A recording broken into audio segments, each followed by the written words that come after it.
Welcome to the July 2021 General Meeting of the Dayton Microcomputer Association, Incorporated. Before I introduce our presenter tonight, we have some requests of everyone attending this meeting. As you can imagine, because this is a hybrid meeting, some behavior, either tolerated or even welcomed at a live in-person general meeting, cannot be accepted here. I'm referring to friendly heckling or even yelling corrections or other contributions. We do welcome those at other times, but in a Zoom meeting, it sometimes is a distraction. As always, we value and encourage your contributions and questions. However, to maintain a tolerable and attractive recording of this meeting for our YouTube channel and to reduce video and audio editing needs, please either raise your hand electronically through the Zoom tool and/or text your questions through the Zoom's chat feature. We have two computers at our in-person venue, TJ Chumps in Huber Heights. I suggest that we not have too many more people based at that location because of bandwidth issues. Now, if you do not want your name used as part of our questions or comments, please indicate accordingly. So either the chat feature or you can raise your hand, basically. If you chat your contribution, either I or someone else will address it on your behalf. In this case, your contribution may not be addressed in verbatim and could be summarized. Please be thorough so it's easier for us to ask the question on your behalf. If you are at our in-person venue, again, Huber Heights, TJ Chumps Huber Heights. For those online, it is now located, as I said. And you wish to comment or ask a question, please do so either by sitting down at the linked laptop at the meeting room or by using your smartphone link to this Zoom meeting.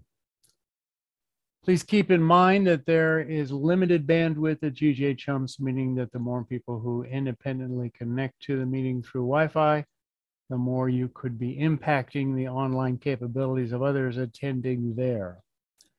If you're present at TJ Chumps, you know that you can see and hear our meeting through the meeting room speakers and big screen, and you could view it through big screen TVs. So our computer's meeting participation is not necessary. So your computer's meeting room participation is not necessary. With this meeting, we are conducting an experiment. For the first time since we began having our meetings over Zoom, we have published our Zoom link on our Meetup page. As a result of this experiment, the good news is that we hopefully will be able to have additional Zoom attendance for our meetings and hopefully leading to increased DMA membership.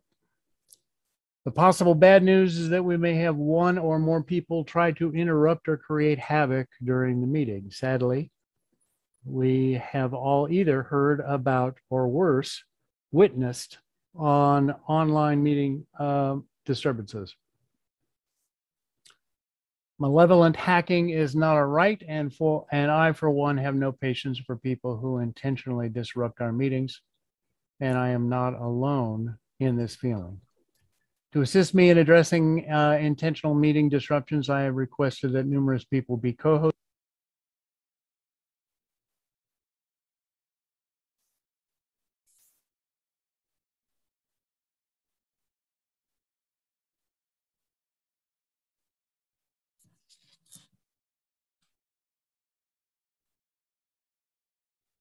Peter, we can't hear you.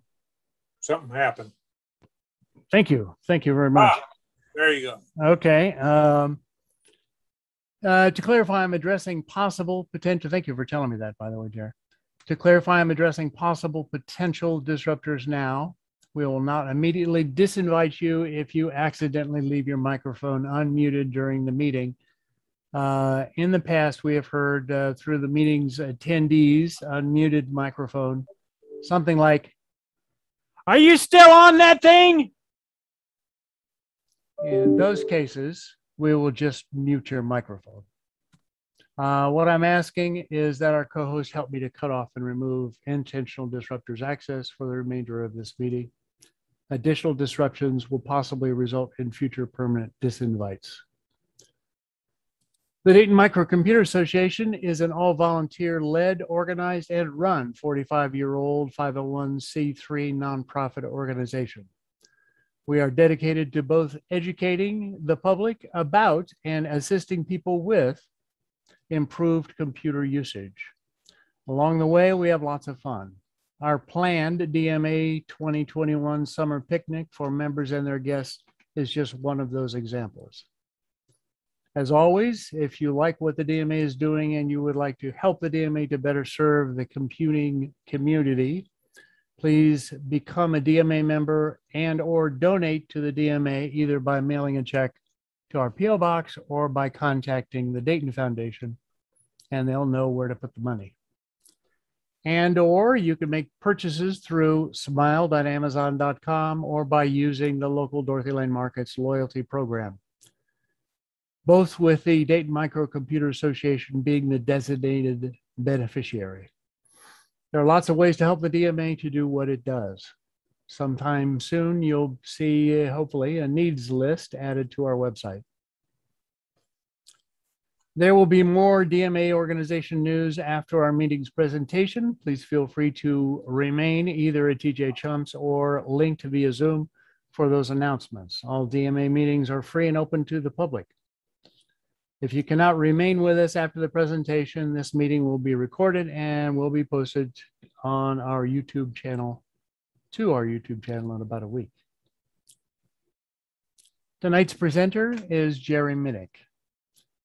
As an APCUG advisor, Jere serves user groups in 4 states and is the program director for the Lake-Sumter Computer Society in Florida. His host organization meets weekly when the Lake Sumter Community College is in session. Jere teaches basic computer classes at the Sumter Community College also.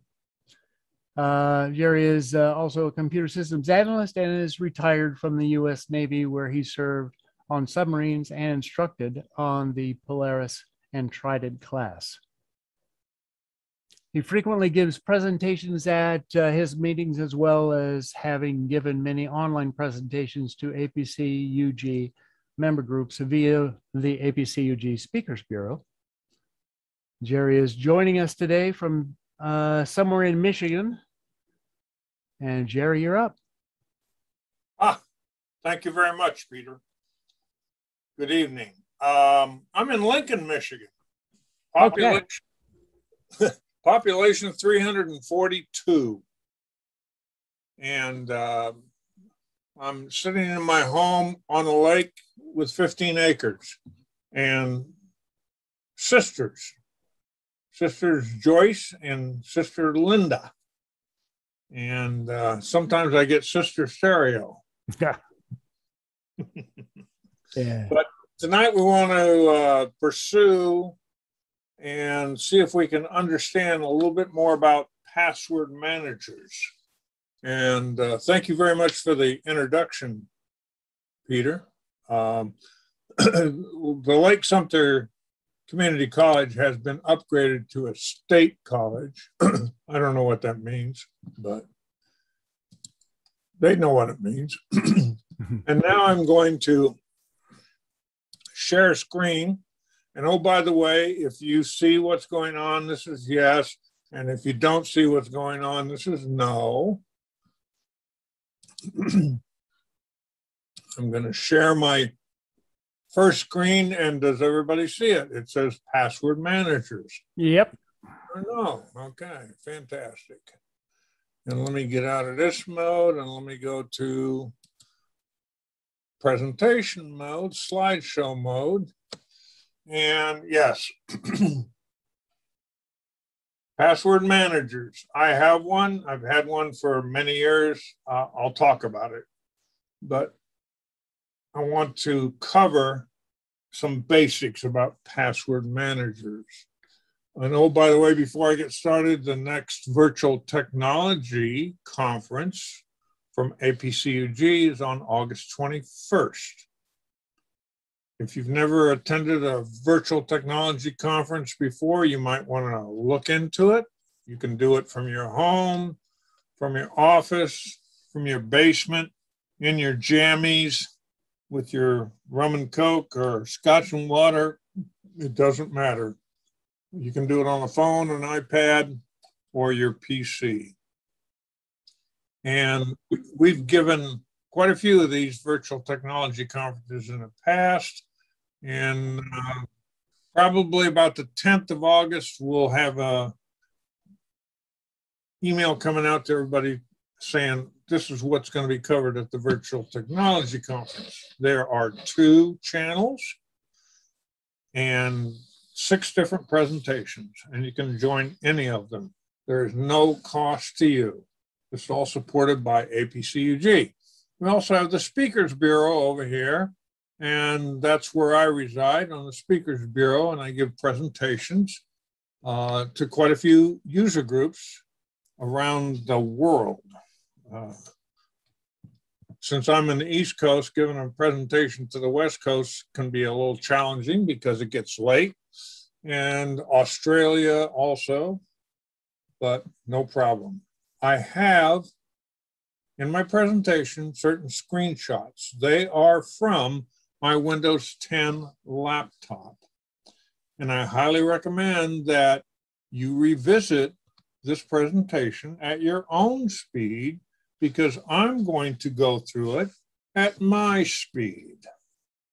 And it may be a little fast, but if you jot down the slide number or a question, like Peter said earlier, I'd be glad to answer it. And anytime you want to email me and ask me a question about anything, please use Jere Minich at apcug.org. Remember, if you ask me a question, one of the answers may be, I don't know, and that's fine. Let's move on. Consumer reports.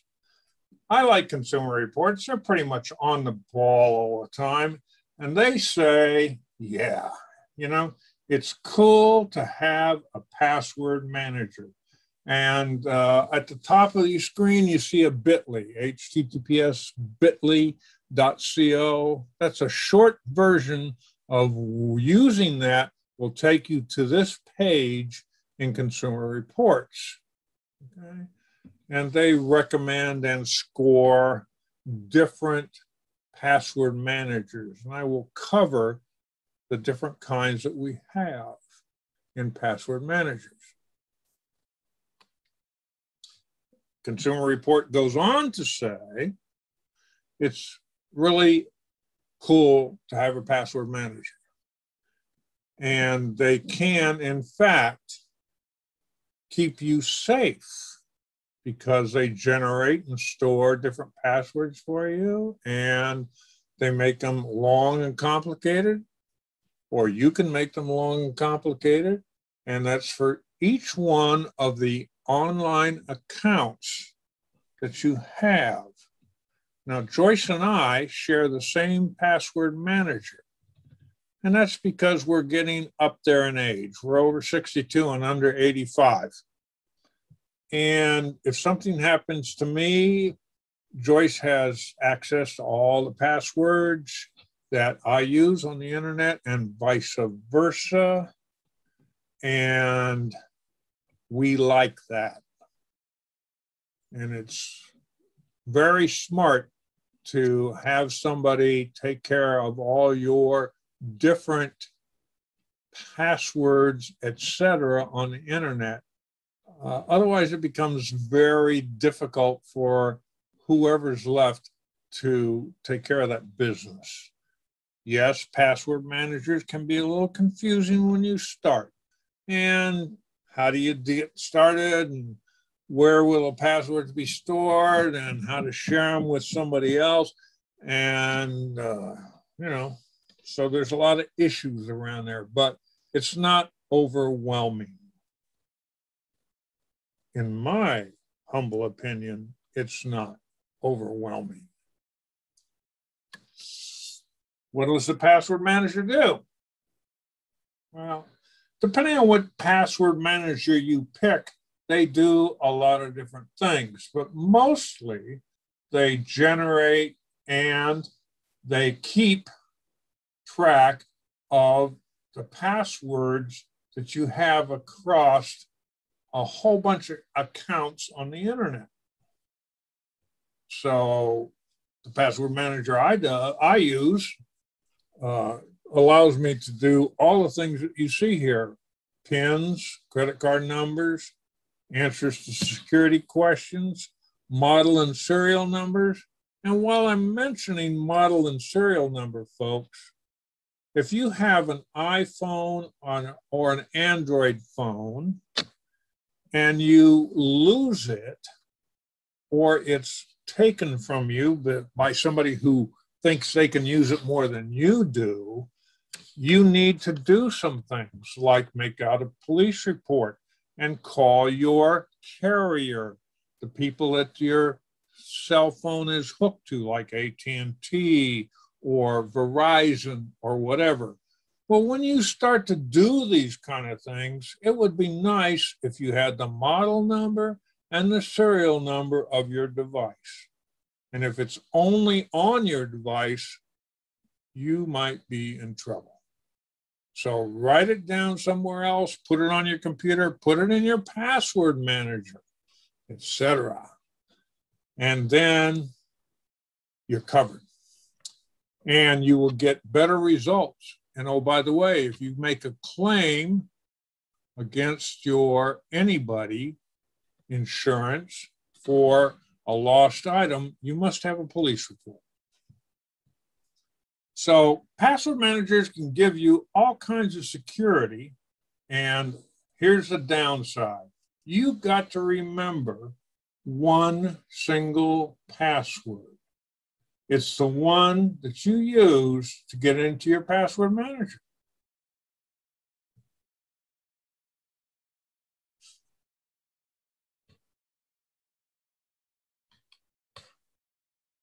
They store information on all websites in use. What is the user ID and what is the password? And I'm going to show you how it's done a little bit later. They automatically log into different websites for you, and they keep the database of all that information encrypted. But again, you need to remember the master password. And the master password, normally with any password manager, is the only way that you can open it up and get into the data. Now, types of password managers. We have offline password managers, and there's a list of them. And of course, they mean that you don't need to be connected to the internet to look at your passwords. And the president of the Lake Sumter Computer Society, Roger, has KeyPass, and he likes it. And it's on his PC. Offline password managers store information in a file on the PC, on the phone, on the tablet. Okay, and they encrypt the file so that nobody can get into it but you. And again, you need that master password.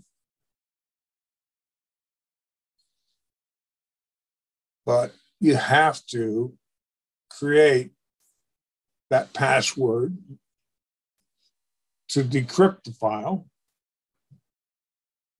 so that you can open up the vault or the database that contains all the other information. Offline password managers have pros and cons. The most important ones are excuse me, are listed here.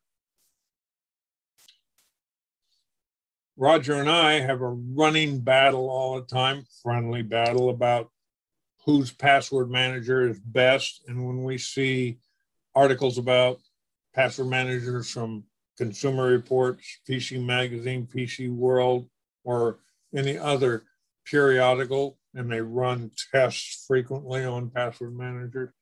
You know, we always say, oh, mine's better, it came up on top. Oh, mine's better, it came up on top. And yes, that changes frequently, the best ones. Offline password managers. They tend to be free. And here's a list of them. And Roger's using KeePass.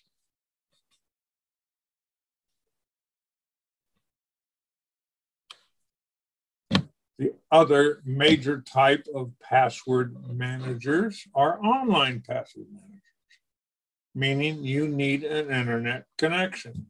And this is the one I use, LastPass. That's what it's called, LastPass. And here's a sample page, okay, of LastPass.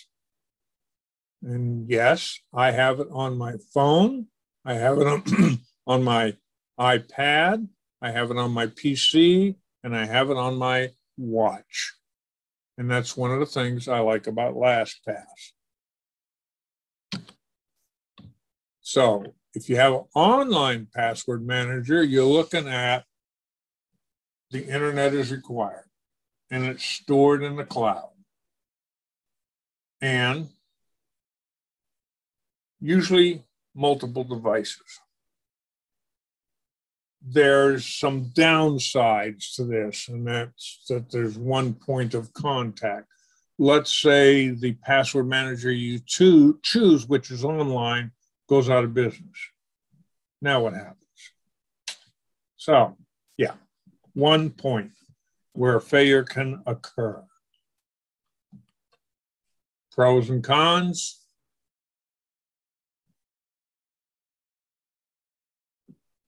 I don't mind data being stored online. I use lots of online storage with my iDevices and my PC.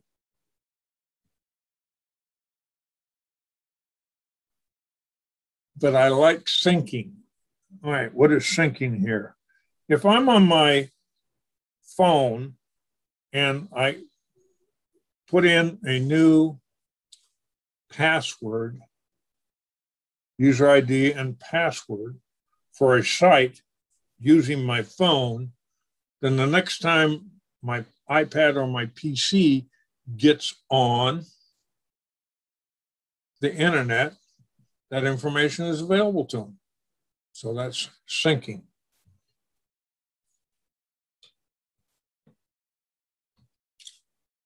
And a list of different online password managers.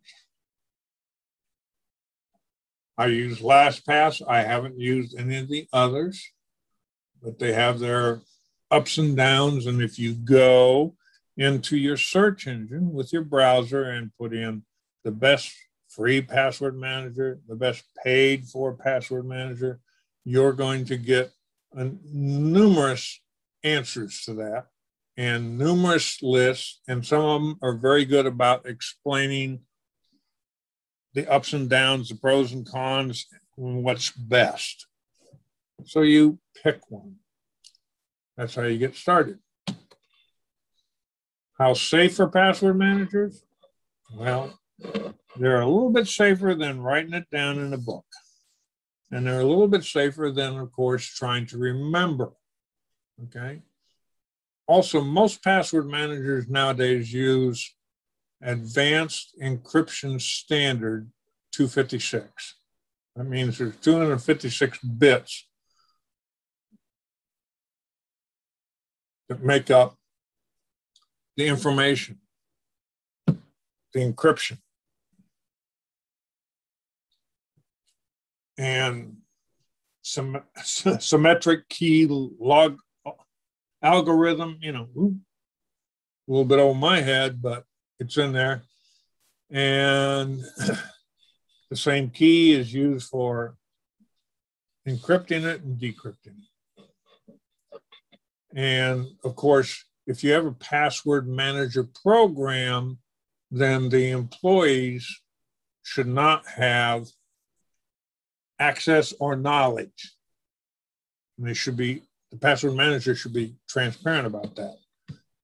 With my password manager, LastPass, since the employees at LastPass don't know my master password, they cannot open up the data that's stored in the cloud on their servers. How to choose a password manager? Well, almost all browsers, Chrome, Mozilla Firefox, Opera, Microsoft Edge, they all offer a password manager. And do you want to use one of those? Well, just like any other password managers, there are some upsides to that and there's some downsides to that. And of course, if the password manager is on your PC attached to your browser, you lose your PC, what do you got left? Okay. So those are the kind of considerations you need to take and think about before you choose a password manager. And also the things that you see here.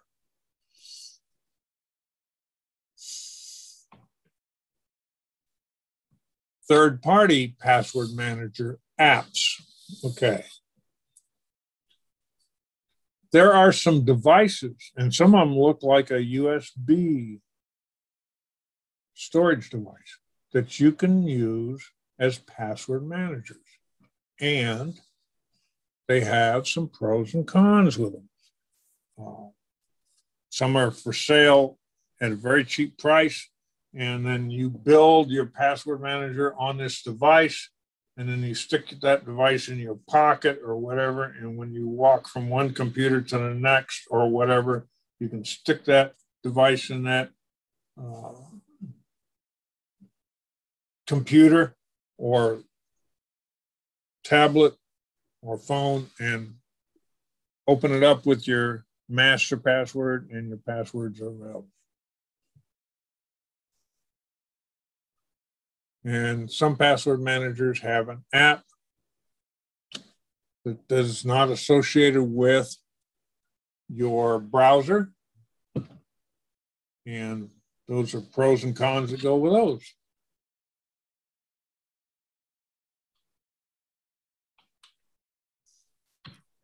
But it boils down to, what do you want? What do you want a password manager to do for you? Do you want it to be easy, convenient? All right. Can you try it and not get hung up? And again, go to your search engine. Now, I use a search engine called DuckDuckGo. My browser is Mozilla Firefox. My search engine is DuckDuckGo. All right. On my iPad, my browser is DuckDuckGo and my search engine is DuckDuckGo. On my phone, my browser is Safari, but my search engine is DuckDuckGo. And if you want to choose a password manager, stick it in your search engine. All right, and see what other people are saying. The key word here is review. So you put in LastPass review and see what other people are saying about LastPass. Do that before you choose a password manager.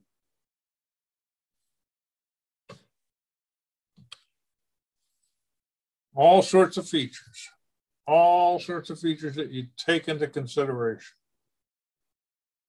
Some password managers limit the number of passwords that you can store. Some of them don't have any backup services. or syncing. And some of them rely on you to put in a password. And they auto save it. And that might be a good thing.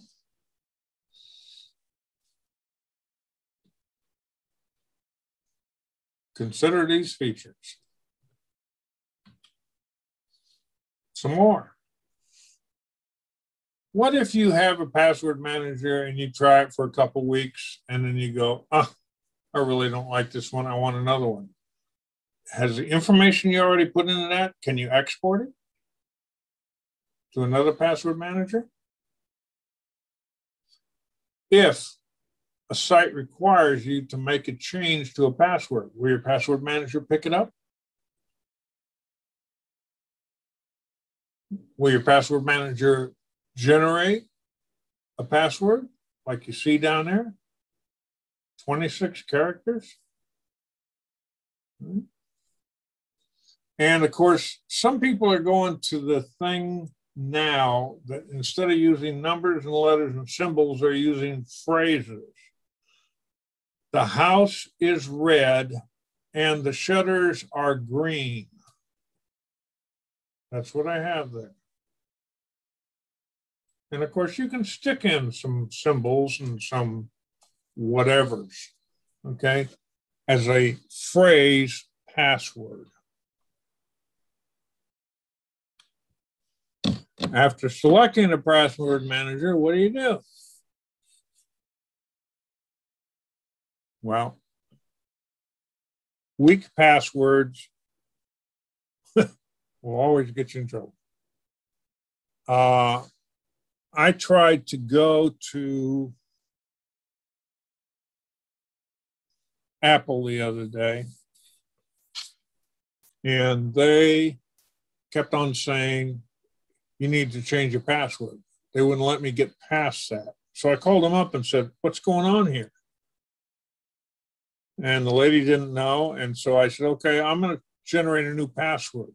And when I clicked on generate a new password, a little thing popped up and said, your password cannot contain your name. Well, the password I've been using for years with Apple had my name, Jere, and the password.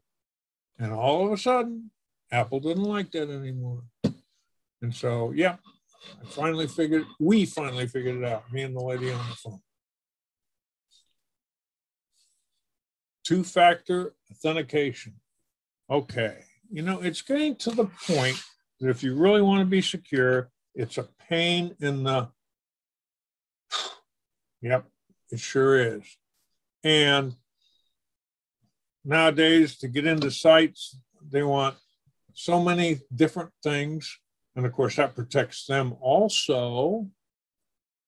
But one of the nice things is two-factor authentication.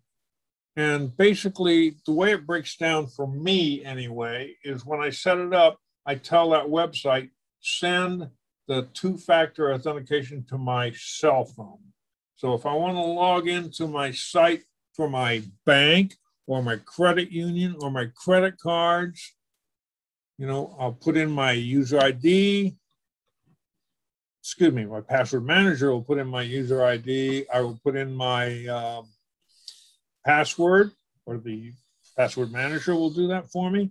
And then it says, we're going to send you a two-factor authentication to your phone. So I pick up my phone and bing, I get this text message.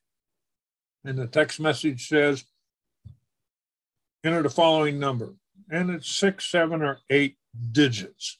Once you enter that, now you're on the site. That's what two-factor authentication is all about. You can have it sent to you as an email or to your cell phone as a text message, and there's a couple other things they can do. I highly recommend, especially if you're dealing with, on the internet, financial institutions, that you do two-factor authentication. And of course, if the password manager you're using updates, you need to know that that update is available and you need to add it in, because most often the updates are to protect you.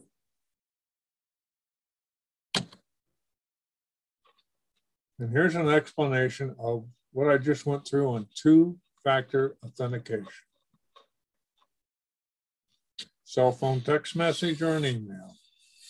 And then you enter a second code and you can get onto the site. And most sites are using 6 numbers, but I noticed a couple sites are using 8 or 9 numbers.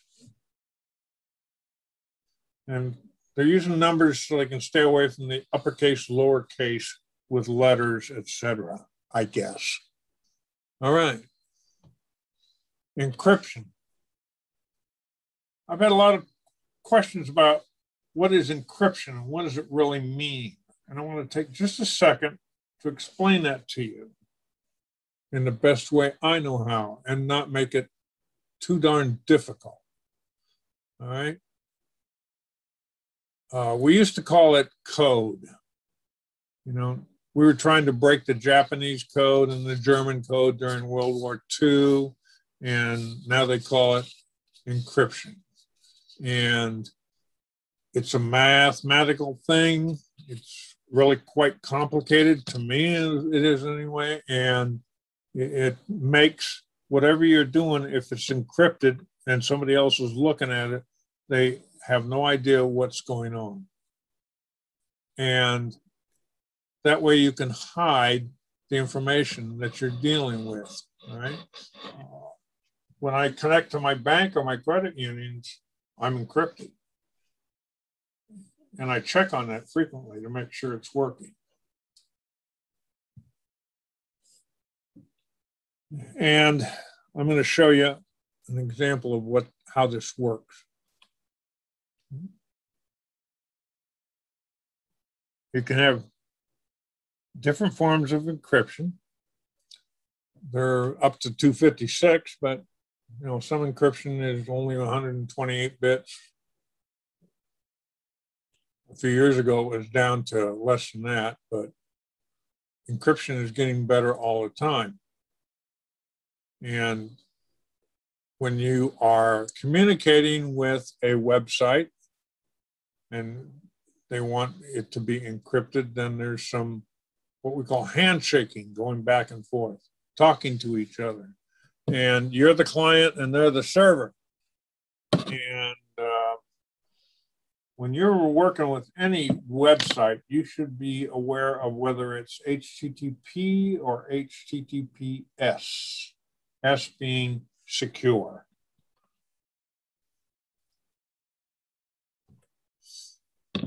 So to put a code or cipher to alter, what happened there?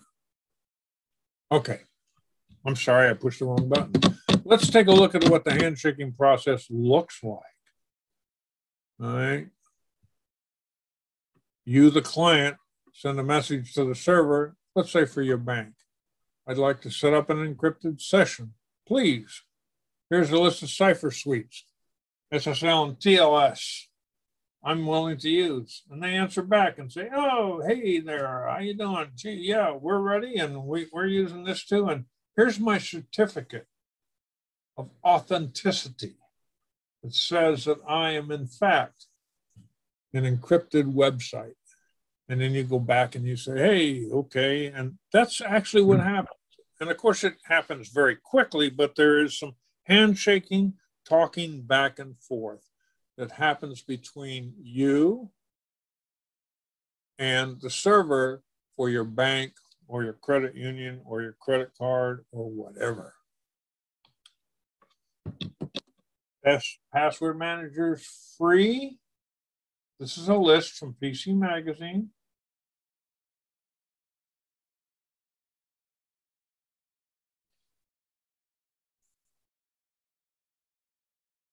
And it's not like KeyPass is one and LastPass is the last one. It's just 5 of them.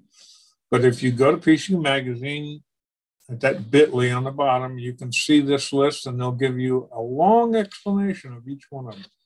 PC Magazine is pretty good about that.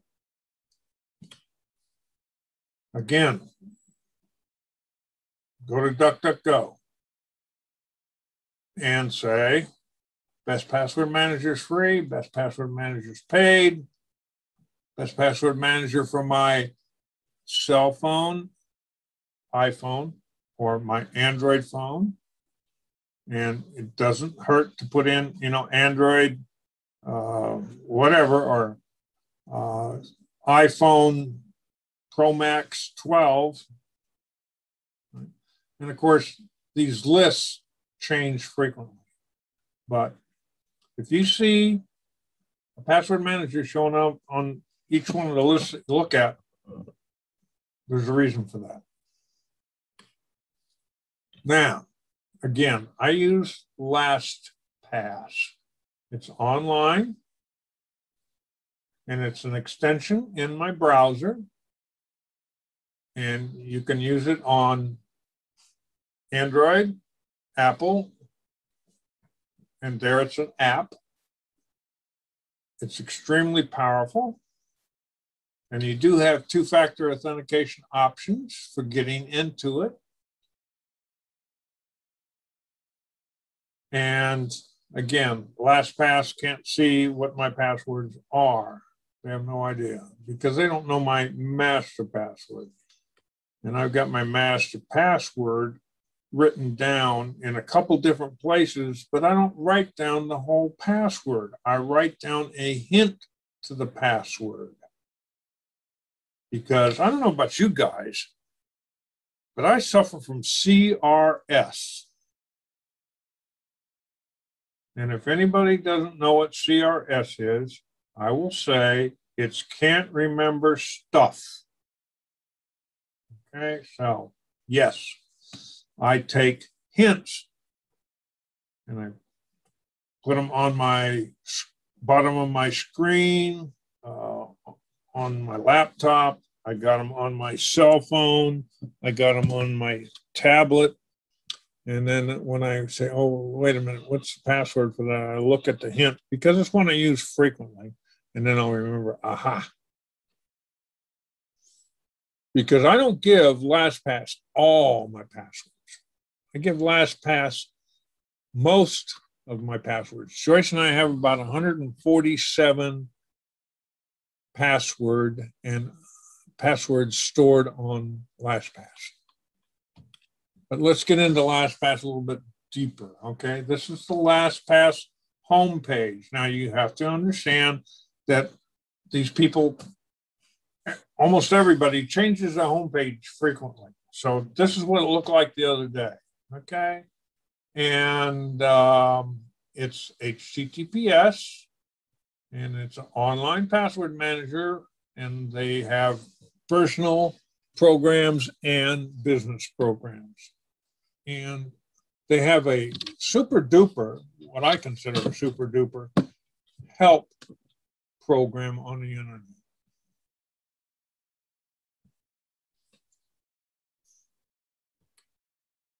And you saw this screen once before, but once you open up LastPass, they start giving their advertisements, and this is what you see. And I'm going to go into this a little bit. It used to be that LastPass was free across the board.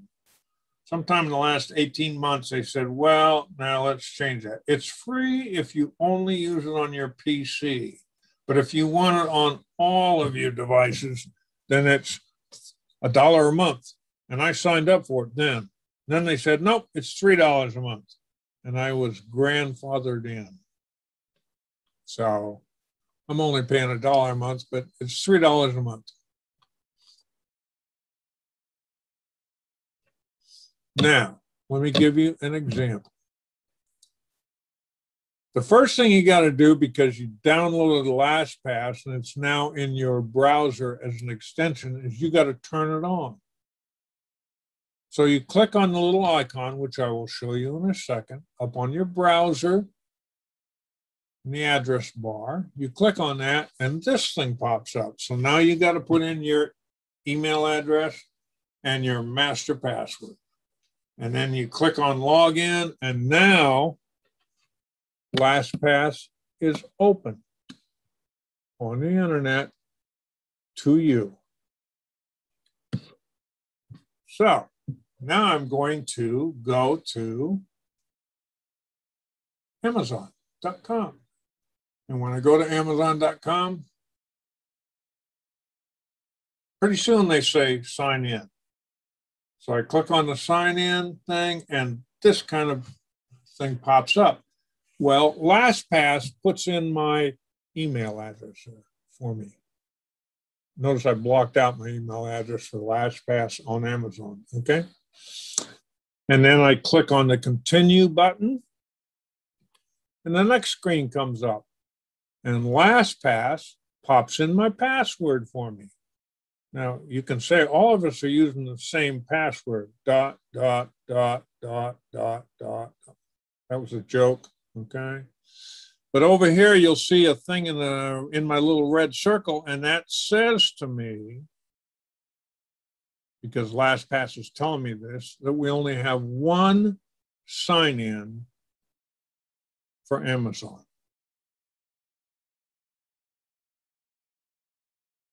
And then I say, okay, and I click on sign in, and now I'm in.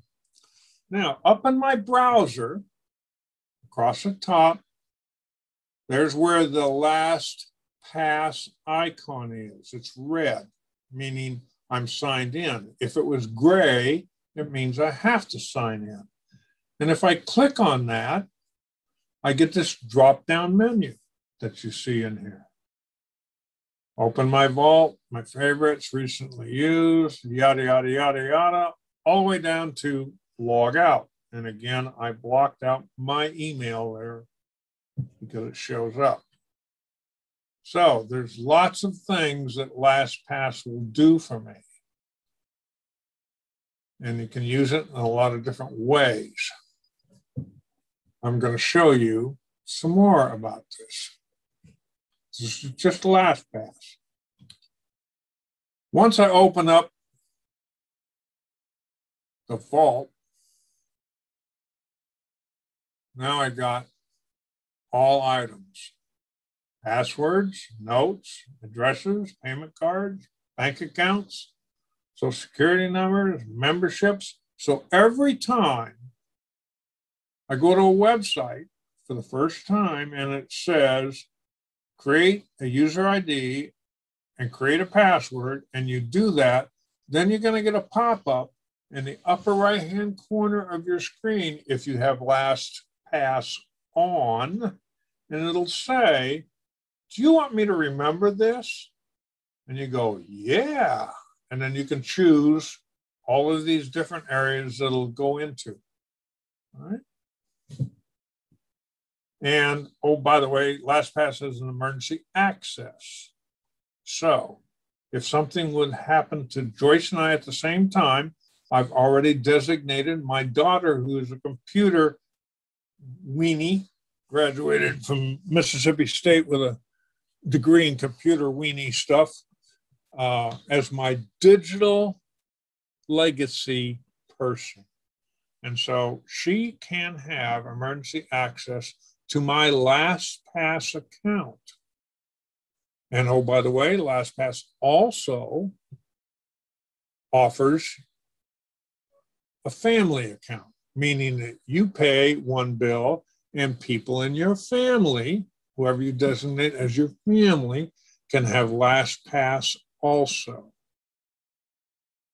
Now, my cutaway here on the screen, as you can see, I blocked out some email addresses that were apparent because when this thing gets on the internet, I don't want people to know. But yes, I have an Ancestry.com account. I have an XM Radio satellite account, American greeting card account, and it goes on and on and on. All right. So now I want to look at one of those sites like the XM Radio site.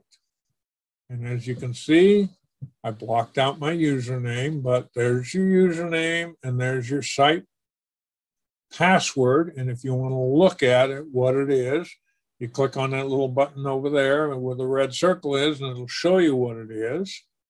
And you can also put in notes. Like my next XM Radio satellite payment is due, or whatever. or whatever. And, you know, you do have, if you have XM radio satellite, then you do have an account number, etc., which I didn't enter here, but I should have. Right? Another example, I have an iPhone 12 Pro Max. And this is under secure notes. And so the capacity and the model number and the serial number and the IMEI number and the ICC ID and the MEID and the password are all there. And of course, I blocked them out so you can't see them. But this is where my information on my Pro Max is stored. So if somebody steals my phone or I lose it, when I get ready to call the police and call T-Mobile, which is my carrier, and call Apple, because I have insurance that I bought when I bought this phone and it hasn't run out yet, I have all this information available off my computer for them. And that way they can track my phone and take care of business a lot faster. So what do you need? You need a password manager. And some of them are just fantastic. I use my Mozilla Firefox as my browser. Why? Because I like it. I use LastPass as my password manager. Why? Because I like it. I wish I could tell you about other password managers, but I've never used another one, so I can't tell you about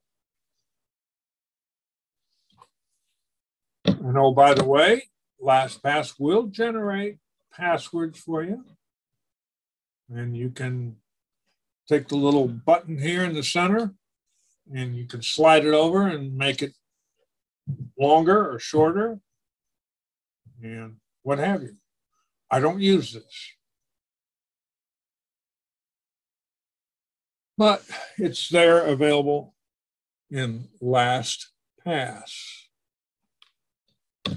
I mentioned earlier that LastPass has a web page. When you have a question, you go into LastPass and type in your question and they come up with an answer. You can get log me in support. I've never had a problem where they didn't come up with an answer yet. So that's cool. That's it for password managers. Now, to round out the evening, I'd like to spend just a couple minutes and talk about some extra helpful information. Of course, I do Jerry's Tech Tips on the APCUG website, apcug.org or 2.org. And I do Apple Tech Tips and Windows Android Tech Tips. John Kennedy does Tech Tips on Linux, and Judy Talor does Tech Tips on Chromebook.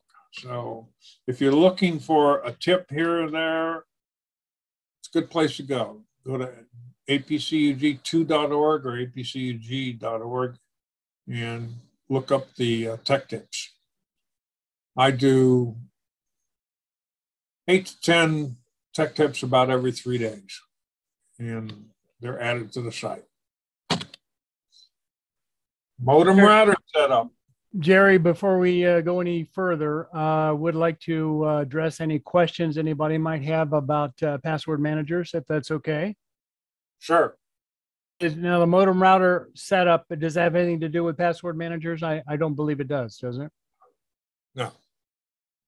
Okay, good. Just wanted to double check. Let me get up here and stop sharing. Okay, there you go. We can go back to that. Just the questions that have come up to me. You and I had talked earlier about one of the other APCUG advisors uses 2 password managers. Apparently, he had read something about one of them that he likes, and that one that he likes was having financial difficulties, so he got a second one. Do you have any feelings about what two to use, or if it's a good idea to use two? Oh yeah, I think it's an excellent idea to use two, and I don't. Okay, and that's probably one of my shortcomings. Now let's talk about why would you use two? Okay. All of a sudden, I'm stuck out in the middle of Upper Michigan, where there's no cell phone, and there's no internet, and I need my password. Okay. Or, like I say, one of the password managers goes down. You know, nowadays, when you go to a restaurant, you get very poor service because they can't hire people, you know. So who's running the password manager? You know, people they can't hire. So, yeah, there's lots of reasons why you should have two.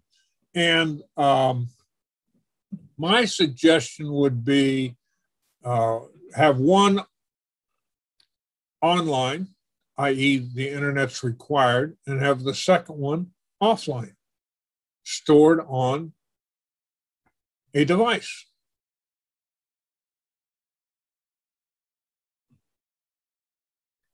And the guy you were talking about, Peter, is Huey Poplock. I went and, after you and I discussed this, I went to Huey and said, hey, you know, and he said, okay. And he said, he uses this one and that one, and I forget which ones they are because I have CRS.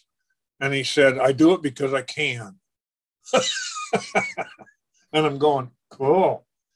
You do it because you can. All right. Huey does a lot of things because he can. He's a character. Yep. We have had one comment through our chat, and that was about the export. Apparently, many password managers have the export feature, so you can have eventually a hard copy of your passwords. And I recommend putting it in a safe. DMA has initiated, since I have been on the board, DMA has initiated a way for us to save our passwords. You know, password manager might be a good thing for us if we can do it at a corporate level or family level or something like that. Right. But, we have a safe deposit box at one of the credit unions, and that's our intention there, to save, put things in a sealed envelope inside the, you know, et cetera. Okay. I have a friend. He's a retired captain out of the Navy, and he has a password manager, and once a week, if he's added some new stuff to it, he downloads that password manager to a device, a USB storage device. Okay. And of course, the storage device, the download, you know, is only going to take what's different. It's not going to download the whole thing. So that's the way he saves it. And about every 6 months, he puts one into the safe deposit box and pulls the other one out and uses that. So he's got two of these devices. And that's the way he saves his passwords. It's a good idea. We have another comment, this one from Mike Stock. He always helps us with adding advice and good comments. He says, I've been using RoboForm for many years. I have over 4,000 logins saved and sync to all my devices. The yearly subscription fee, there is a yearly subscription fee, and I guess he's used it from 2004. Have you heard anything about RoboForm? No? Okay. All right. Anybody else have any questions? I don't see any hands up, and I'm looking at all the pictures. So we'll, you know, as frequently happens, we'll have questions come up a little bit later once people think about it. So we can go ahead and proceed with the your router advice. Extra, extra. Right? Yep.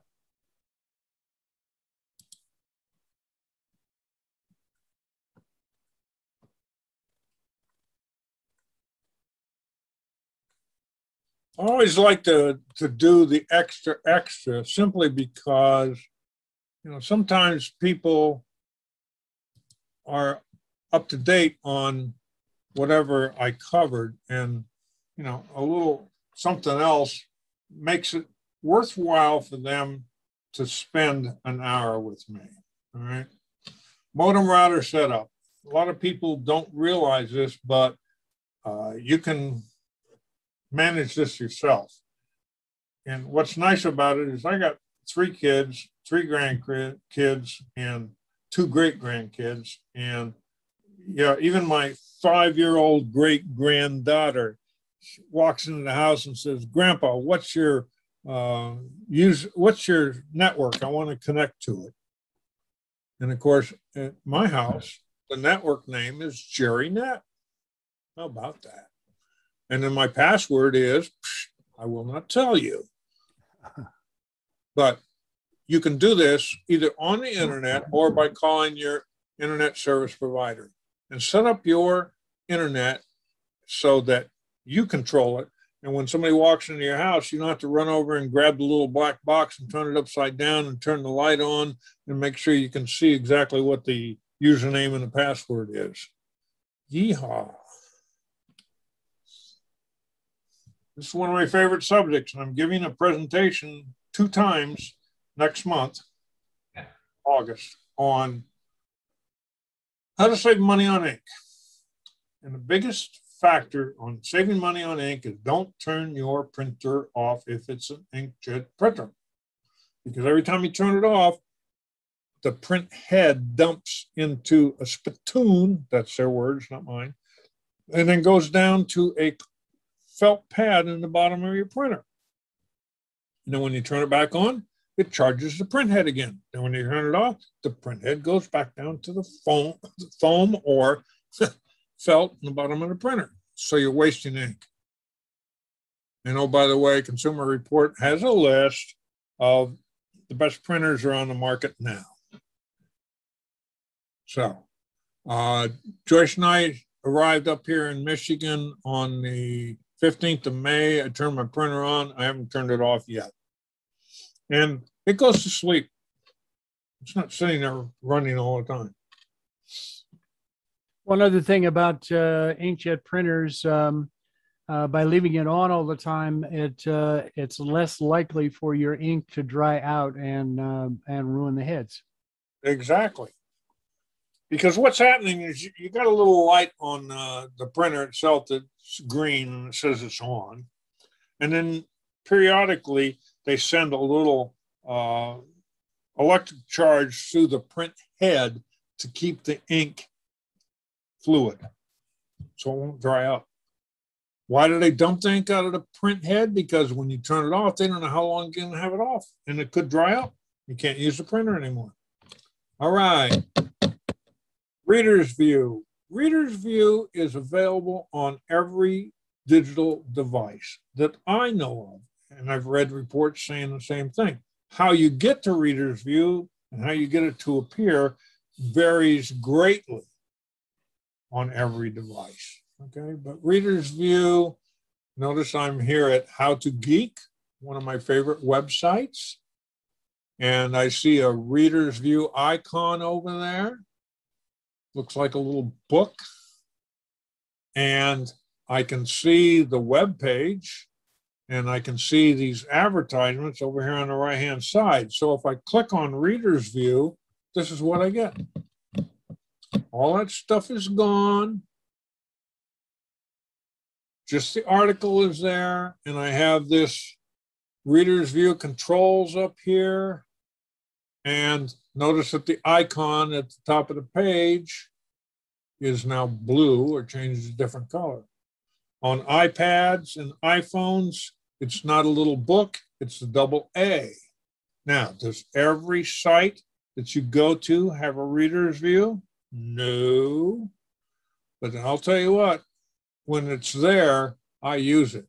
And then I can get to the bottom of what I'm looking at and not have to put up with all the advertisements and other stuff running in the background or on the side of what I'm trying to look at or read. I like Reader's View. Try it out. You can send text messages from your PC using email. Ooh. And it depends on who your carrier is. So I've listed most of the carriers here. I'm at T-Mobile, Sprint's here, AT&T, Verizon, etc. Okay. And so, yeah, if you want to send a text message to somebody, you put in their number, then you put in at tmomail.net for T-Mobile. And it works. I use it. Sometimes I want to send a text message when I'm on my computer and I don't want to change over to my iPhone or my iPad. Shutdown versus restart. Restart versus shutdown. Windows 10, when you choose shutdown, saves a bunch of stuff so you can get back to business. When you put it to sleep, it saves that information in your RAM. When you hit restart, everything starts over. Here's the bottom line. You're sitting there looking at your computer and all of a sudden this thing pops up and it says, we notice that you have an error in your computer and we're willing to help you. This is Microsoft, oh, by the way. And yeah, you need to call this number and we will, in fact, help you fix your error that you have in your computer. So please call this number right away. Well, 99% of us know that's a scam. And you don't want to call that number. But if you go up and do shutdown, and then you start your computer back up again, it might still be there. But if you do a restart, chances are it will disappear. But think about using restart versus shutdown. And I put my computer to sleep frequently, but about every 3 days I restart it. And sometimes when I open up from sleep, my email's not working right. Well, I immediately go to restart. Oh, email's now working right. Ooh, boy, fix that problem. And that's it. It's the end or maybe just the beginning. Again, I highly recommend that you use a password manager. Joyce uses a little black book, my Joyce, okay? And she says, I just got this new password and user ID. And I'm going to write it in my book. And I go, okay, honey. And then she says, now I'm going to take a nap. And I go, okay, honey. And then I go over and get a little book and I open it up and I put it in LastPass. And she doesn't know the difference. So that's the way we operate. All right, I got another question for the about password managers. Yep. Have you noticed that they might slow down access to the site or the app because you're going through another group? No, absolutely not. All right. I've never heard anybody say anything negative about password managers and slowing down. Okay. If you have a VPN, you might get internet slowdown, but I mean, especially when I turn LastPass on and I go to Amazon, it's pick, just like that, man. A whole lot quicker than I could type the stuff in, that's for sure. And I get tired of typing my same email in over and over and over again. Now, that's really not the truth, okay? I have 7 emails, so but only one for Amazon. And I'm putting all those other merchants out of business. I know that. I buy a lot from Amazon all the time. Does APCUG benefit from the Smile program at Amazon? Yes. Good to know. We have another comment from Mike Stock. He said that he was commenting about RoboForm password manager. He says the RoboForm updates the software 1 or 2 times a month. Whoa. That's a lot. Yeah, but you know, that's cool. Every time I open up my vault, I go to the thing with LastPass and see if there's any updates.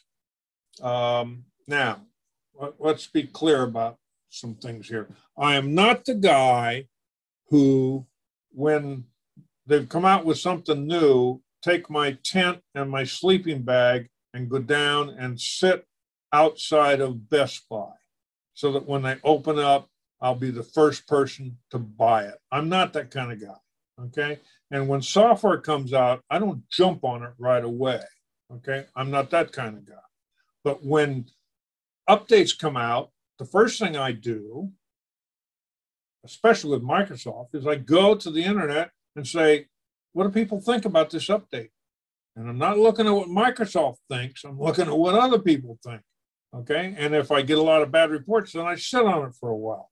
When Apple comes out with a change, I'll do the same thing, you know? And I can guarantee you, especially with iDevices, if they're coming out with a new update to Apple, and you go on the internet and say, iOS 14.7 review, you're going to get something from one of the magazines. Can't remember the name now. And they always have an article on it. And their article is always like this: 7 reasons why you should do this update and 5 reasons why you should not. Forbes magazine. There it is. See? They do it every day, every time. And I look at that stuff before I update, because I don't want to update and then wish I had, you know? And Windows 11.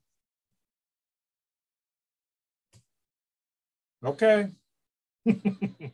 It's not going to be available to the general public until the first of the year, but I know a lot of people are jumping on it already. And I'm going, okay, if you do beta software, you do it at your own risk. If you download Windows 11 onto your computer, you will have to agree to the fact that if it screws up your computer, Microsoft is not going to help you. That's your problem, not theirs. So we have a question about router.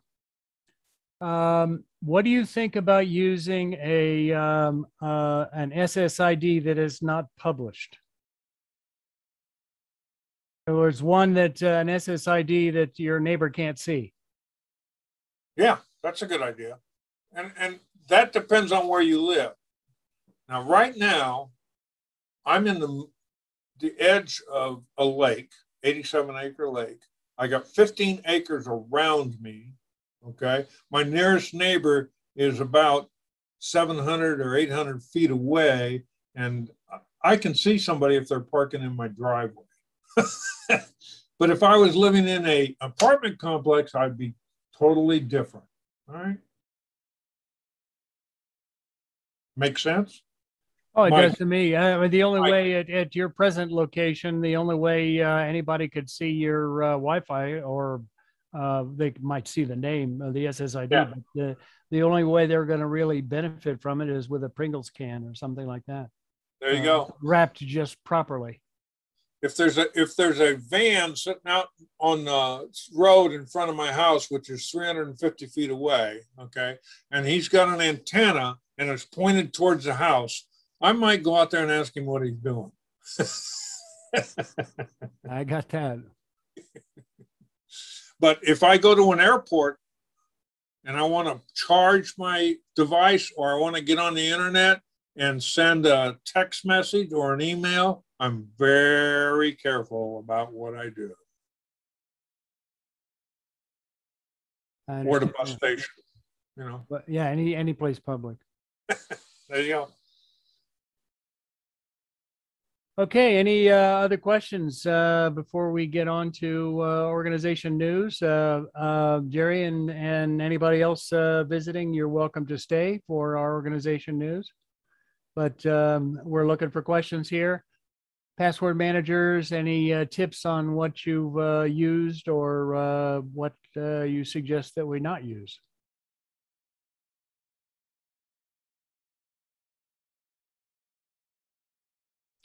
I don't see anything.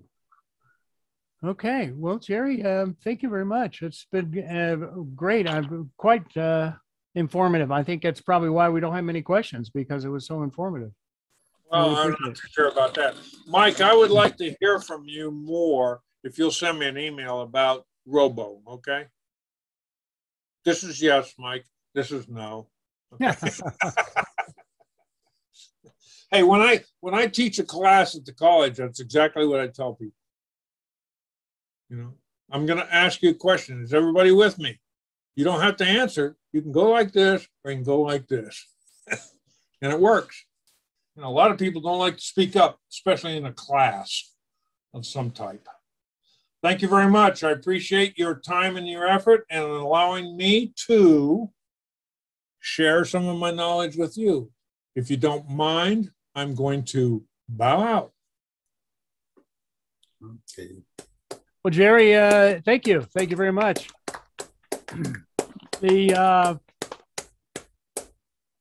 If you we'll have it posted in about a week or so on our YouTube channel. If you'd like to review, of course you're welcome to. And please run up the numbers. We like to that helps sell us to other speakers, to other speakers outside of APC. APCUG trusts us anyway, but for those speakers that are outside of APCUG that we solicit, they like to know as much as they can about us before they give a presentation. Yes, sir. Peter, thank you very much. And if you'll send me that link when that's up there on the YouTube channel, I'd appreciate it. Be happy to. Yes, Thanks again. Thanks again, Jerry. Okay, we have some have you heard?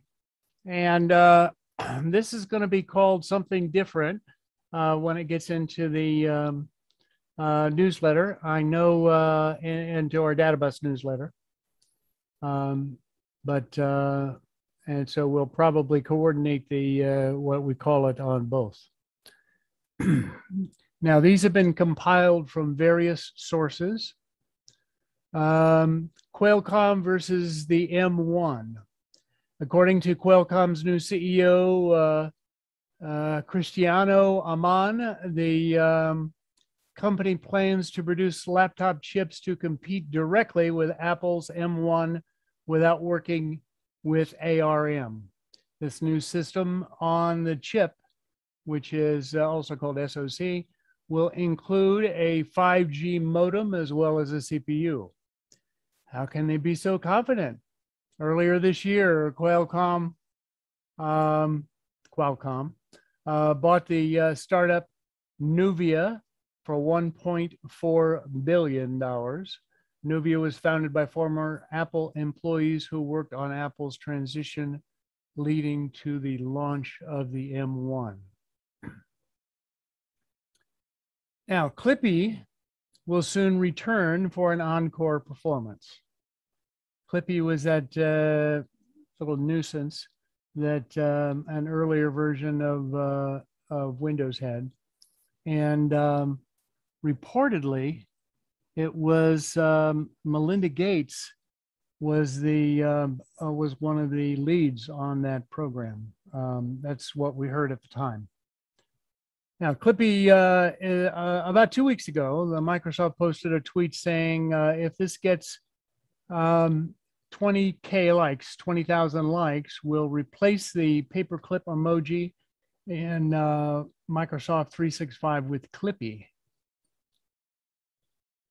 We're not sure. Now, Clippy was automated too. So we're not sure if this is a promise or a warning.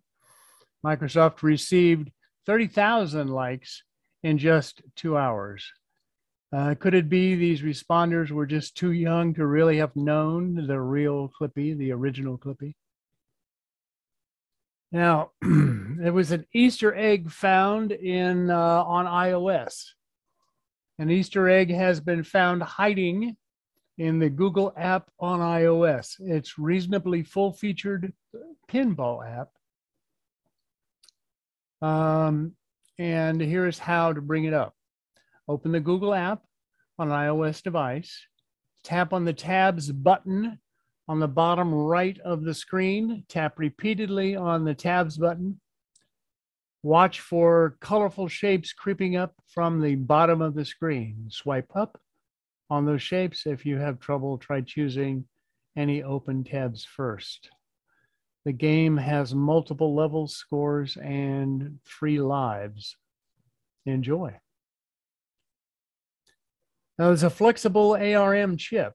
Just a few days ago, ARM and Pragmat-IC announced a new processor called Plastic ARM. It's built using metal oxide thin film transistor technology on a flexible substrate instead of the silicon currently used for processors. The Plastic ARM is not powerful, but could have a serious impact on connected devices, providing an extremely low-cost, ultra-thin processing package for everyday objects. The Cortex MO-based SoC has just 128 bytes of RAM and 456 bytes of ROM, but it is 12 times more complex than previous flexible electronics. Moving beyond drones to autonomous aircraft. Startup Merlin Labs and aircraft supplier Dynamic Aviation have joined forces to fly autonomous aircraft. Merlin recently revealed they have been developing autonomous tech since 2018. The hardware and software is designed to be compatible with any plane. So far, the aircraft have been empty. That's a good thing. The plans are to transport packages first, then passengers. Test flights so far have ranged from 10 minutes to several hours across the California desert using 3 types of aircraft. No worries, there's always a safety pilot on board.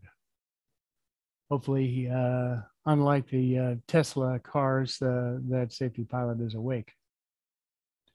World's first 3D printed steel bridge. Next time you're in Amsterdam, check it out. Earlier this month, the full bridge was lifted off its barge and installed over a canal in Amsterdam's red light district. The bridge is now open to pedestrians and cyclists. Physical construction required 4 giant torch-wielding robots, 6 months to also 6 months to complete. Laid down 4.9 tons of steel layer by layer, but only after the Dutch company MX3D spent 4 years in development. The bridge is studded with sensors for stress, movement, vibration, and temperature. All data collected is fed into a bridge simulator to allow the structure to be closely monitored. I saw a picture of it, and it's a stylistic bridge. It's compared to bridges that are made by conventional means. Very interesting bridge. And while you're in Amsterdam, you might want to look up. Now, of course, the red light district. You got to go to the red light district if you go see this bridge. But if you go to Amsterdam, visit their coffee shops. They're interesting. California style hood ornament is the next story. Earlier this month, a California driver was stopped and ticketed for having a satellite dish firmly mounted to the hood of their Toyota Prius. The officer wrote an account of the incident on Facebook. When he asked the driver if the dish blocked their view, the reply was, "Only when I make right turns." And I have a picture of the bridge and the Prius. All right, cool. All right, let me bring this up and I can share, I hope.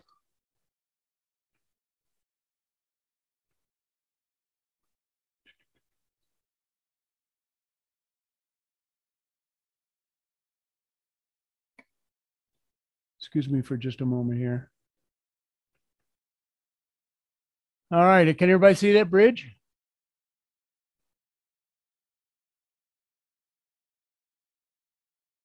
Yes? Okay, I'm seeing thumbs up.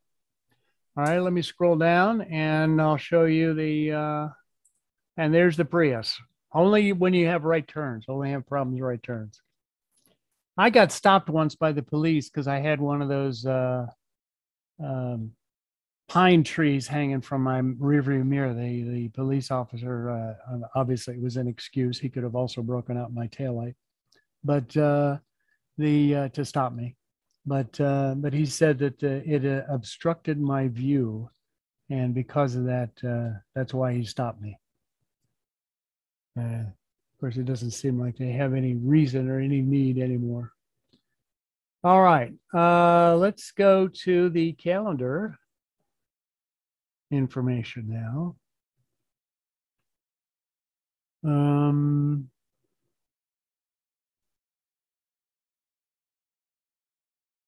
If you're at TJ Chumps, you probably have the, Gladys always real good at printing out the calendar, so you probably have that there.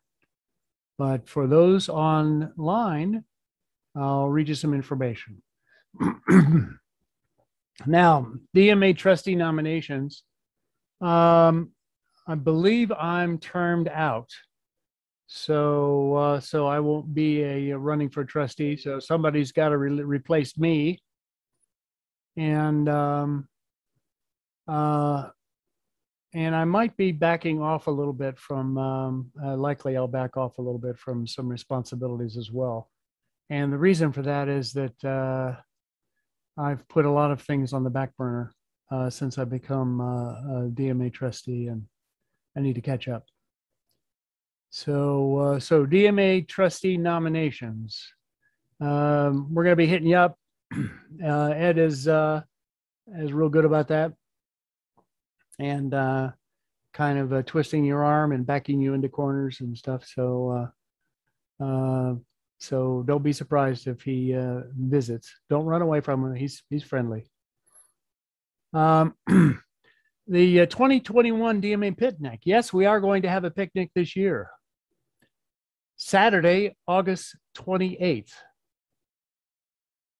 This one-time event will be a BYO brown bag picnic at Shellabarger Park in Riverside. That's near Burkhart and Spinning Roads, if you're familiar with that intersection. And I'm sure we'll probably have a map to it on our website, or we could get you the address. Typically, our DMA picnic is for members and their guests. It's one of the exclusive benefits of being a DMA member, but we have been liberal about that in the past. Pi Ohio is it's an online event. Pi Ohio is Saturday, July 31st. This annual conference is for anyone interested in Python, beginners through advanced, anyone interested in learning more also, including our lightning talks, 5-minute lightning talks, thunder talks, 10 minutes, and sprints. Pi Ohio is produced in partnership with the Ohio State University Open Source Club. Register online for free admission and for t-shirt sales.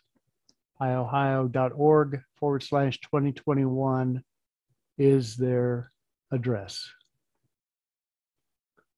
Upcoming DMA events. And Sysadmin Day is July 30th, Friday. Sysadmin. So, you know, pat him on the back. If it's appropriate, kiss him. Treat him right. Sysadmin. Pi Ohio again is on July 31st. And DMA trustees meeting is August 2nd. That is a Monday, August 2nd. And that's going to be online and possibly also in person, but for your convenience, of course, it'll be online. I'll be online. Genealogy SIG has temporarily been canceled for this month. Python self-study, noon, and that's online, and that's August 6th, Friday, August 6th. Saturday, August 7th, Classic Computers. Gary Ganger is always real good about helping you with the legacy products, and quite knowledgeable with a lot of things. So computers, for sure. Anyway, it's by phone. If you need to talk to him, you can text me or email me, and I'll get you his phone number if you don't have it by any other means. We don't want to publish it. The investment SIG is online also. That is August 10th. Now, the investment SIG does not use Zoom, but their meetings have been going smoothly. So if you're interested in the investment SIG, Martin Arbaji is the SIG leader for that. And he runs it. And I don't know if he's at the meeting today or not, but if you need information about how to contact him, you can contact me, or you can, with anything else, DMA, you can go to our contact us page from our website and send a message to that, and then we'll get back with you on that. All right, Dayton Dynamic Languages, August 11th. That's Wednesday, August 11th. The day after the investment SIG. Wednesday, August 11th, Dayton Dynamic Languages will be online. It looks like NASAC is up and running again. For those of you in the Springfield Xenia area, it's perhaps a little more convenient than our in-person DMA meetings. But we have some overlap. We have some members that are both in NASAC and also in members of DMA. That is NASAC, August 12th. That's a Thursday at the Xenia Library, 6 p.m. at the Xenia Library. Python self-study is at noon and it's online. And it's interesting. Self-study, but there's a time. Interesting. I guess maybe they have proctors or something. Anyway, that's Friday, August 13th. Apple Dayton SIG has been temporarily canceled. It's inactive at this month. We have another organization new to the web. This is Dayton Web Developers Organization. It is August 17th, Tuesday, August 17th, new to the web. 6 to 8 p.m., room 3A at the Dayton Main Library. Thursday, August 19th is the Linux SIG. That's online, and that's at 7 p.m. Linux SIG, Thursday, August 19th. Another Python self-study, noon online, August 20th. That's Friday, August 20th. And then we have another Classic Computers by phone assistant, and that is through Gary Ganger, our computer museum curator. And by the way, if anybody knows of any one of the things that's going to be added to the DMA needs list, is a place for our computer museum. We want to set up some displays that are permanent. So Gary Ganger doesn't have to move a bunch of stuff around to give his presentations at TechFest and Make It Fair and all that. And we'll probably have information about the Make It event, which is at Carillon Park, where that's on the agenda to talk about at our DMA board meeting. But if anybody at the TJ Chums has any comments about that or anything else, please feel free to speak up. And I don't see any. Oh, the funniest network name I ever saw, and it's not mine. It says somebody at TJ Chums. It's not mine. Now, this is a network name, Land of Milk and Honey. Land of Milk and Honey. And Mike asked for a copy of the slides. Yes, I'll be happy to send that to you. If you could send me your email address, you can chat it to me while we're talking about the door prizes. Please chat that to me, and we'll send that out. Have your name as well as your email address, please. Also, if you need to update any of your DMA information, I'm sure Gladdy has some application forms, and there's also one on our website. Just even if you're a member and you don't intend to extend your membership further than however many years you have, I do 3 years at a time typically. You can just fill out a form and send it to Gladdy, and she'll update our records for you. Gladdy, are you ready for us? Does anybody else have any comments? Gladdy, you're okay. I see a wave. Have you heard about the Delta Airlines are having short planes that they're going to buy? They haven't got them yet. They're not even developed completely, but they're electric planes. And one of them that I know, one company I saw where they were developing it, and they had on one wing, they had like 8 engines, electric engines, because they're so small. So, you have less smaller propellers, but you got, and they're all propeller driven, obviously, but they have like 8 engines per wing, and, smaller, lighter weight engines and stuff. Haven't heard of that. My sister was a flight attendant with Delta, and she got out just in time before we have all these mask controversies on planes. Like 2030. Now, another company I read about had developed a battery.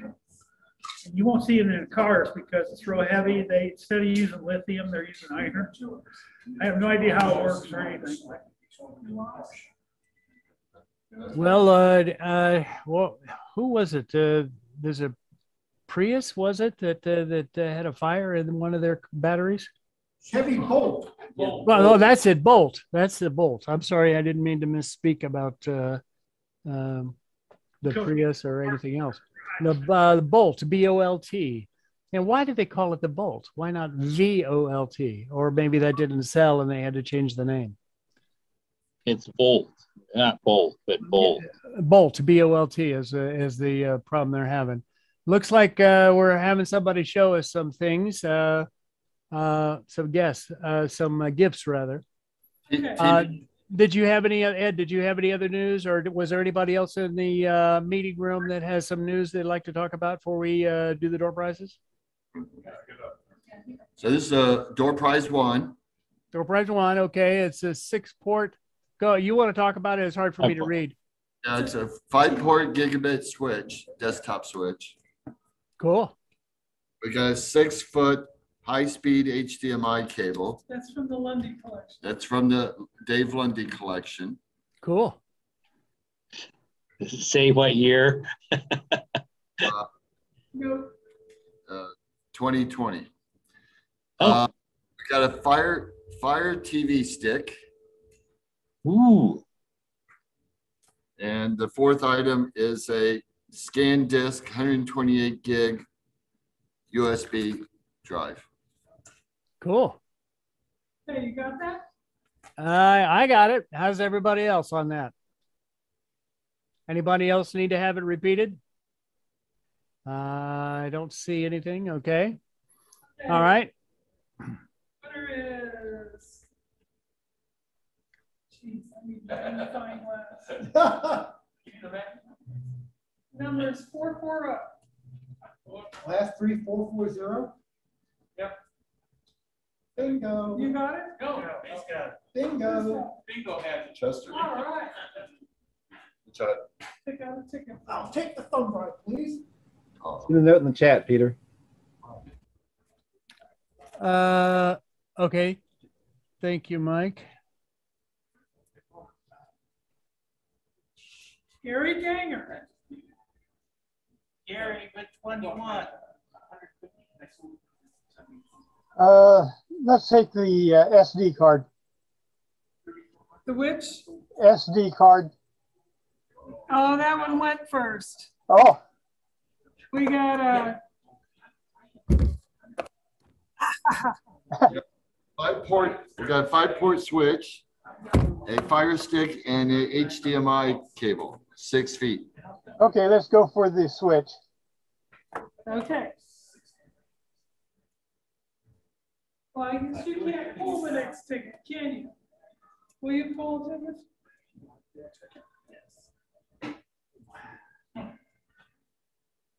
Let's see. I think we throw this one out. What? Peter Hess. Hey. You know, Let me say the Fire Stick. Fire sticks. Yep. You want the Fire Stick? Yes, please. Okay. All right. So Peter, will you pull the last ticket? Sure. There you have it. Pull the last ticket. Since I'm not gonna take that one anyway. I pull my own. See who we got this time. All right, a number 444. I'm with you for more. H- HDMI cable. hey, Peter. Yeah. Hey, real quick. I just want to let you know I have been trying out Windows 11 at the developer. Yeah. It happens. And so far, the only glitch that I've noticed is every time I reboot the computer, the antivirus program shuts down. So I got to reactivate it every time I reboot it. No kidding. But so far, it seems to be running pretty good. It seems faster than 10, especially on boot up. Really? That's good to know. Yeah, That's good. I got a question for you. Gladys had talked to me about a presentation that you had in mind.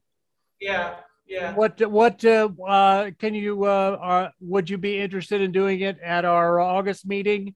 And could you tell us about it, if so? I haven't dug into it a lot because I was going to wait until towards the time of it, but I was going to do the sidewalk, Amazon sidewalk, the sharing of the internet, Big Brother kind of thing. Yeah. So I was waiting to see how much more information gets out before I actually do the presentation. Okay, so you're saying August, the end of August is a bit early? No, I can do it by then. Yeah. Oh, okay. All right. Well, let's and it's called what now again? Amazon sidewalk. It's where your IoT Amazon devices can share your internet connection With anybody. with anybody. Including neighbors. I heard about that. Yeah. Well, it's not quite as bad as it sounds. It has- Still, Yeah. it's got sun. It's going to have sun protections and stuff, but still, Creating a mesh network right. to allow certain devices like door locks and what was the other one? Tags Yeah, door locks, tags, And there was once cameras to be able to operate, even if somebody's internet goes down, maybe your neighbors will keep them going. Whether they want to help you or not. Since we talked about improving security with a password manager this week, maybe we can swing the other way and talk about. I'm sure that you're going to have, Mr. Coy. I'm sure that you're going to have some information about the risks of this program too. You're good about that. That's why I'm kind of waiting on before I put out too much info, because I want to make sure that nothing new pops up between now and then. Good idea. Good idea. Well, we look forward to it. We'll write that in. We'll ink that in. So it'll be on Sidewalk. We already have through our chat. We already have a vote on looking at Sidewalk. All right, sounds good. Okay. Thank you very much, Gary. I appreciate it. Hey, Peter, Yeah, Gladys. mention anything about the picnic? Yes, you did. Oh, you did mention picnic? Yeah. The one thing I did want to ask you about, though, do you have any news for us? Because about the Make It event at Carillon Park. The best I can find out is that on the Carillon website, it says that it's postponed till 2022. Thank you. I'm sure that you would have told us that at the board meeting anyway, but since I had mentioned it, it's good to get the word out now. Thank you. Thank you. Is there anybody else have any comments before before I turn off the recorder? Just wanted to ask the time on the the picnic. Yes. We have the park from noon to 5, but I had scheduled to tell everybody to come with a brown bag at 1 o'clock, and we'll do the raffle about 2. I don't like eating brown bags. I'm gonna bring pizza. The pizza can be a brown bag. Kemp and Burkhart. Or brown box. Right where it turns into Kemp. Well, I'll probably be doing kitchen fried chicken like I did before. KFC, one of my favorites. Anybody else with any comments on any events? We have any topic? We have a couple minutes yet. We have any topics that'll be talked about at our SIG meetings? Martin, do you have an agenda set up for that, or is Gary Turner there for the Linux, or anybody there for Linux? Our group is pretty much vacated. Our group is wandering off. Wandering off. Okay, well then we'll just call this meeting adjourned then. Thank you very much. I was able to pick up a 400 Pi, so I'm going to be working with that. A what? The Pi 400. Oh. It looks like a Commodore. Everything's inside the box or the keyboard. Also, I have something here from Mike again, Mike Stock. He has a repairable, upgradable laptop. It's called a Framework laptop. Mm-hmm. And it's Intel CPU, i3, i5, or i7. Not sure which, but any of those. Any of those, okay.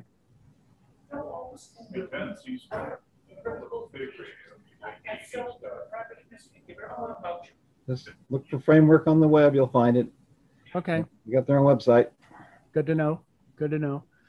Well, thank you all. I'm going to turn the recorder off. We can hang out for a little while yet and talk about tips.